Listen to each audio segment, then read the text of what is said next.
tetap semangat dalam proses pembelajaran. Ya, jadi kita patut bersyukur kehadirat Allah Subhanahu Wa Taala karena di mana pada pagi hari ini kita masih diberikan kesempatan untuk datang mengikuti proses pembelajaran di sekolah kita ini. Bagaimana kabar anak-anakku semua? Baik. Ya, alhamdulillah. Ya, jadi pada kesempatan ini saya akan menjelaskan tentang bagaimana kita mengenal sejarah yang ada di kota Palopo ini. Jadi yang ibu angkat di sini adalah kisah Datuk Patimang, pembawa Islam di kerajaan Luwu. Jadi itu yang akan ibu jelaskan pada hari ini. Mungkin anak-anakku semua pernah mendengarkan bagaimana sejarah tentang perkembangan yang ada di tanah Luwu ini. Ya, jadi yang kita angkat sekarang itu adalah kisah Datuk Patimang, pembawa Islam di kerajaan Luwu.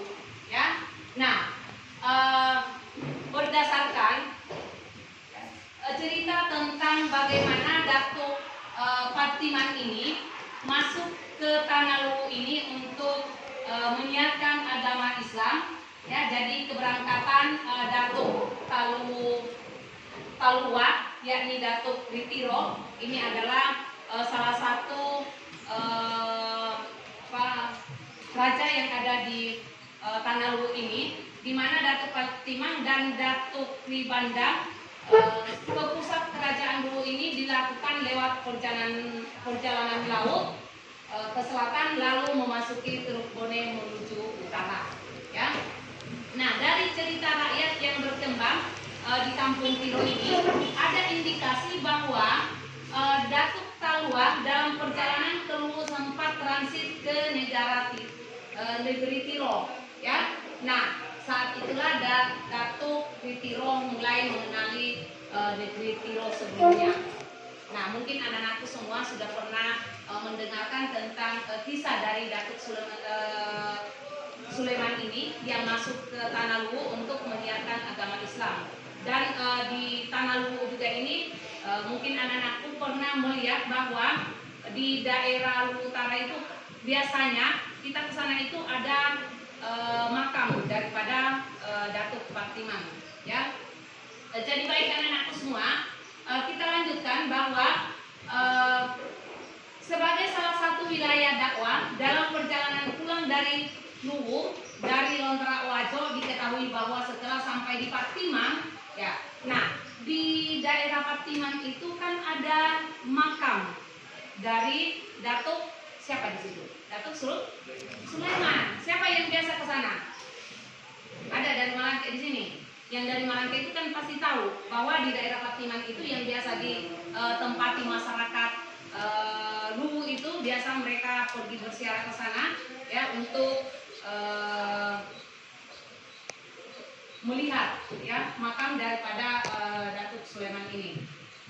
Nah, kemudian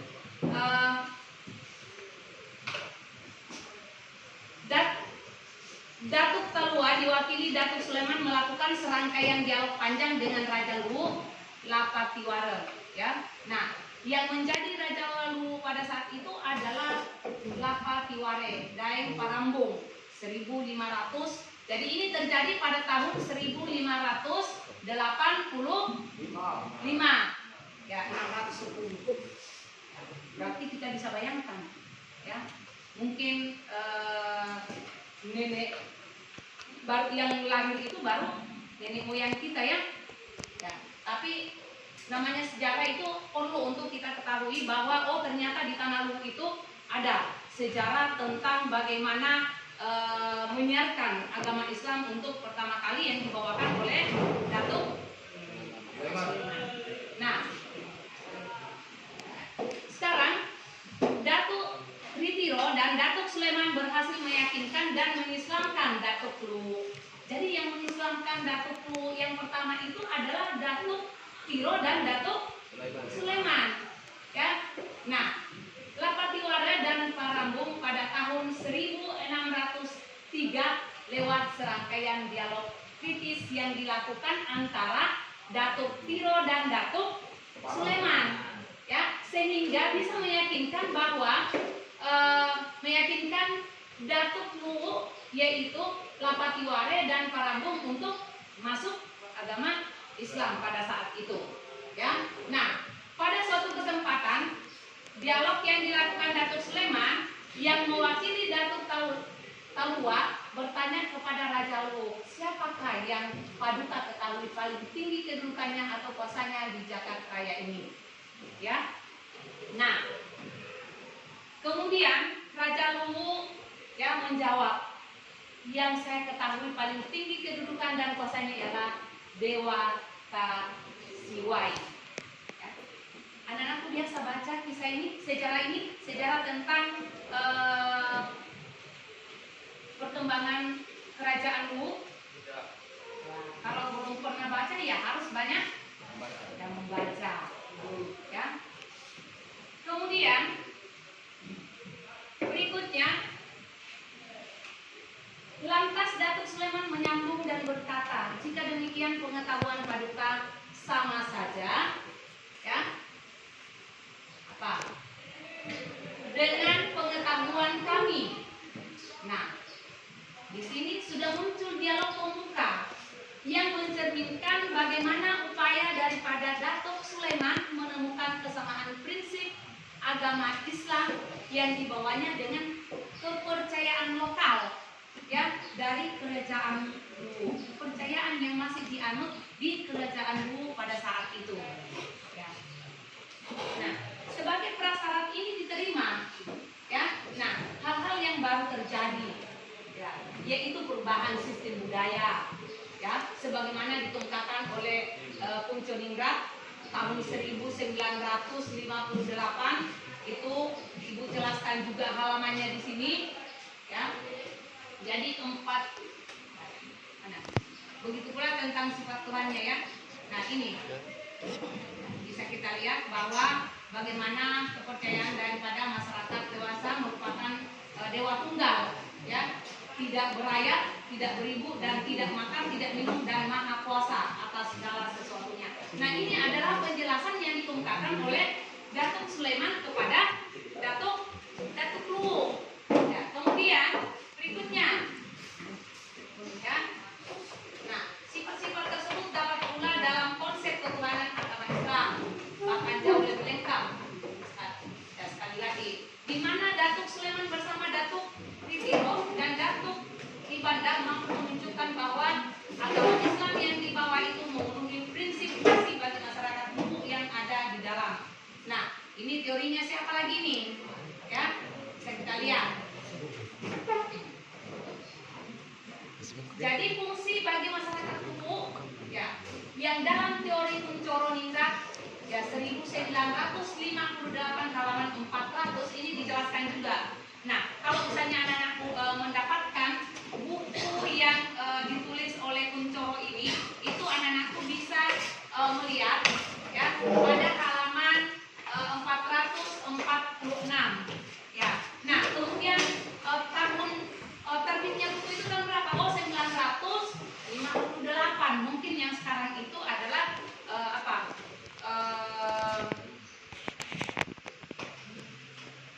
ulasan ulangnya, ya.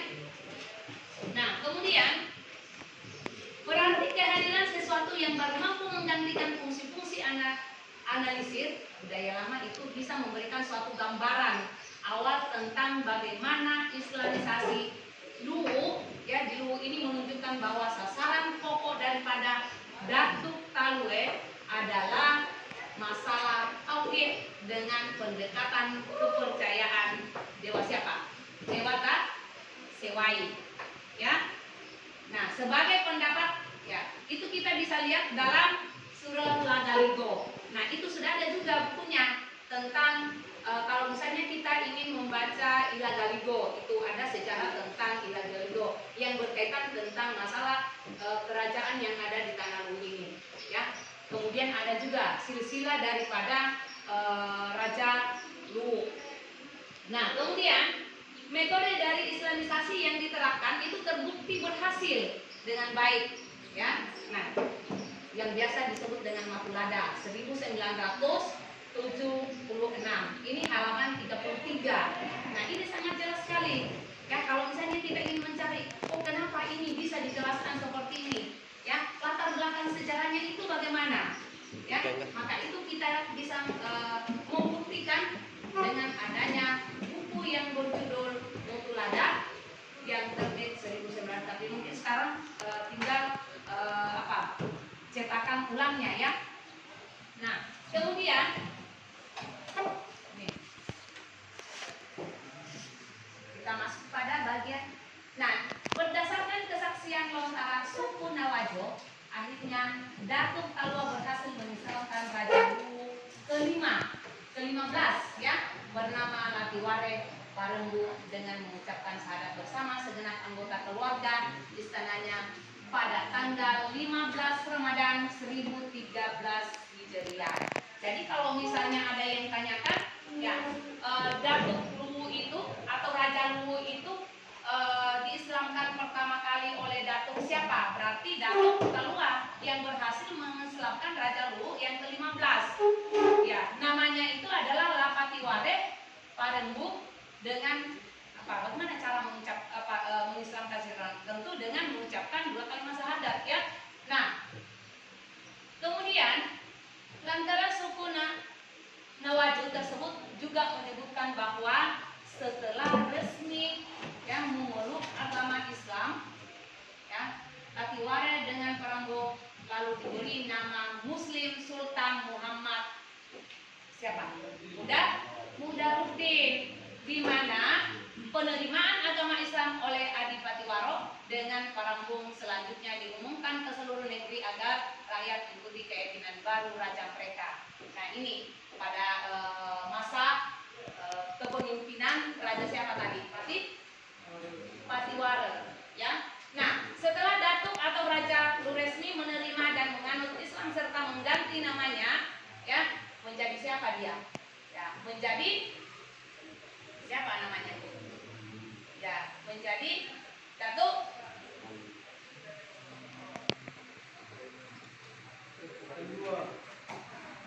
ini mengganti namanya siapa? Datuk Talu, memohon agar Datuk Luwu bersedia membantu menyebarkan Islam secara aktif melalui birokrasi kerajaan dan negeri-negeri Bugis Makassar lainnya. Nah, maksudnya itu apa? Nah, ini bisa kita lihat bahwa Sultan Muhammad atau Datuk Luwu yang dulunya itu bernama siapa? Patiwara, ya, mengaku tidak memiliki kekuatan dan kekuasaan untuk menyebarkan agama Islam. Jadi kalau misalnya ada yang tanyakan, yang menyebarkan agama Islam yang pertama kali masuk menyebarkan agama Islam di Tanah Luwu itu siapa? Oh, berarti Datuk siapa? Datuk Sulaiman bersama 2 rekannya, yaitu Datuk siapa yang satu? Ya, kemudian yang satu lagi siapa? Hah? Ya, lihat. Oke. Kemudian Raja Luwu lalu menyarankan agar Datuk Talu mendekati penguasa kerajaan Goa. Ya.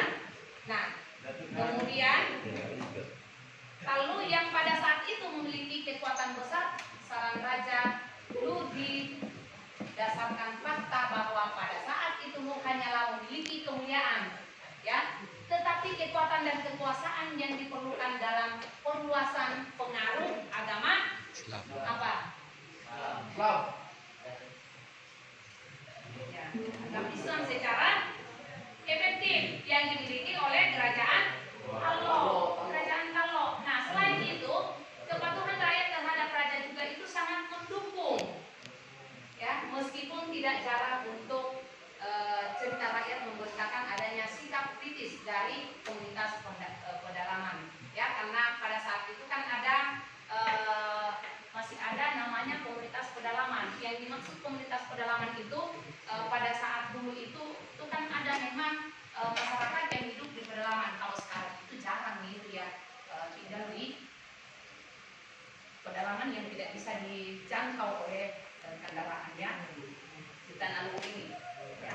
Kemudian sepanjang karir Datuk Sulaiman di Luwu diketahui adanya aktivitas penulis manuskrip namanya, ya, yang berisi tentang aturan dan tata cara peridabatan atau ilmu fikih, ya, dan berbagai perkara yang menyangkut syahadat dan tauhid, ya, atau keimanan akan kekuasaan Allah, ya. Jadi manuskrip itu disebut-sebut sebagai hasil pemikiran dari siapa? Hasil pemikiran dari Datuk Sulaiman, ya. Nah, jadi itu adalah hasil pemikiran dari Datuk Sulaiman yang ditulis dalam bahasa Arab atau huruf Arab, ya, huruf Arab Melayu atau huruf Serang. Bagi banyak orang loh, manuskrip tentang ajaran fikih dan tauhid. Jadi ingat, penulisan manuskrip ini itu membahas tentang ajaran apa? Fikih dan tauhid, ya. Jadi itu. Nah, yang ditemukan dianggap sebagai kitab Islam tertua di Luwu sehingga dinamakan Sinonerena. Ya. Jadi kalau misalnya ada yang bertanya tentang bagaimana perkembangan ajaran Islam setelah Raja Luwu itu diislamkan, ya, apakah berhenti pada saat itu? Juga tidak, tetapi ya ada beberapa proses yang dilalui. Nah, salah satunya ini, ya, adanya apa? Penulisan apa tadi yang Ibu jelaskan? Manuskrip. Nah, apa yang ditulis di situ? Ya, dalam tulisan manuskrip ini yang dibahas adalah menulis tentang ajaran fikih dan tauhid, ya, di mana tulisan manuskrip ini merupakan atau dianggap sebagai kitab Islam tertua di Luwu. Jadi kalau misalnya ada yang katakan, kalau menurut sejarah yang menjadi kitab Islam tertua di Luwu itu adalah apa? Manuskrip atau tulisan, ya, manuskrip, ya. Nah, yang biasa dikenal dengan istilah, jadi bukan lagi manuskrip namanya, tetapi ya dari tulisan manuskrip inilah, ya, diubah menjadi Sinorenena. Nah, kemudian berikutnya, ya, nih masuk pada sikap rendah hati Sultan Mahmud, ya, yang diislamkan, ya. Datuk Sulaiman sendiri sudah bertelaten hati ingin tetap mendampingi Datuk Luwu untuk mengajarkan agama Islam. Oke. Jadi dijelaskan lagi di sini bahwa, ya, dalam perjalanan Datuk Sulaiman yang sudah berada di daerah Luwu ini itu sudah bertekad untuk tetap mendampingi Datuk Luwu di dalam mengajarkan apa? Agama Islam dengan metode pendekatan ilmu kalam yang berbasis kepada pengajaran tauhid, ya, sehingga dibuatlah ini tadi buku apa? Ya, Sinorenena.